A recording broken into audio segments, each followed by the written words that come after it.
en discours d'ouverture le fait qu'il y a dans notre pays un certain nombre de leaders d'opinion, que ce soit des éditorialistes, Éric Zemmour pour ne pas le citer, mais bien d'autres, un certain nombre donc de formations politiques, ou de leaders à l'intérieur des formations politiques, qui ont diffusé, propagé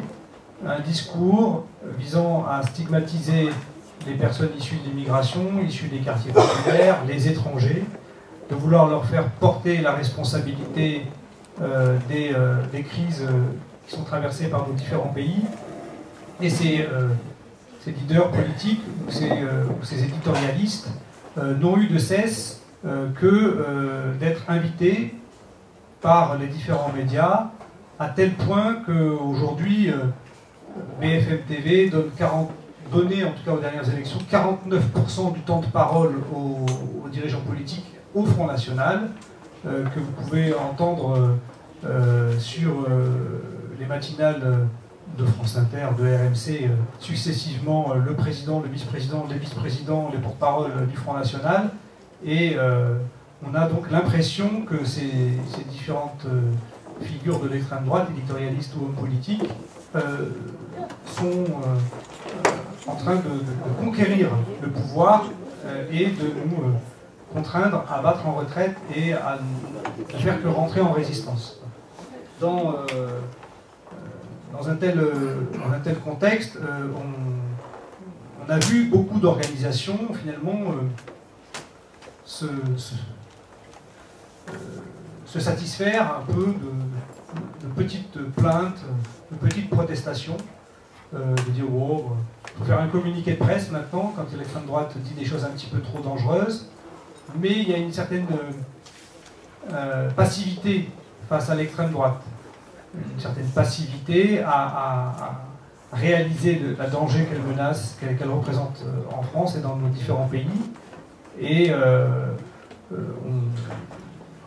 n'a plus le sentiment que l'extrême droite représente un danger, que finalement elle est tellement banalisée, c'est devenu tellement fréquent de l'entendre parler qu'elle n'est pas si dangereuse que cela. Donc dans ce contexte-là, on apparaît, nous qui cherchons, entre guillemets, à diaboliser l'extrême droite, à révéler son vrai visage, apparaître comme des extrémistes, quand on veut simplement révéler que ce sont des organisations qui représentent un danger majeur pour notre pays et pour l'Union européenne. Il y a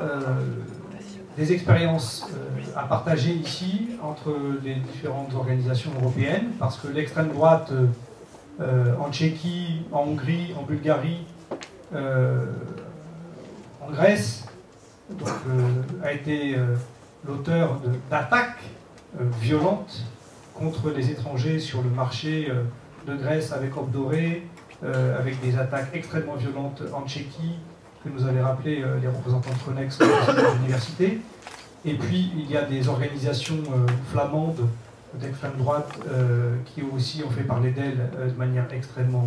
dangereuse. En Pologne aussi, Anna Tatar pourra en parler, il y a des organisations de hooliganisme dans le sport notamment qui sont extrêmement violentes. Et à chaque fois, la cible de ces organisations, c'est toujours les immigrés, les étrangers. Et donc, nous devons, on va dire, être extrêmement vigilants et extrêmement cultivés de ce que cette menace représente. Mais en même temps, il y a peut-être des raisons d'espérer. Dans le sondage que nous avons mené ce matin, on s'aperçoit que la guerre culturelle n'est pas gagnée par l'extrême droite. L'extrême droite pense que l'opinion publique la soutient dans des proportions très importantes quand elle présente l'étranger comme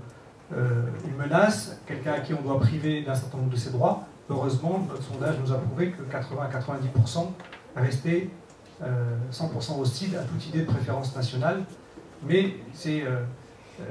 pas ce sondage-là qui est repris à la une des médias, c'est plutôt d'autres sondages qui mettent en avant les victoires culturelles de l'extrême droite.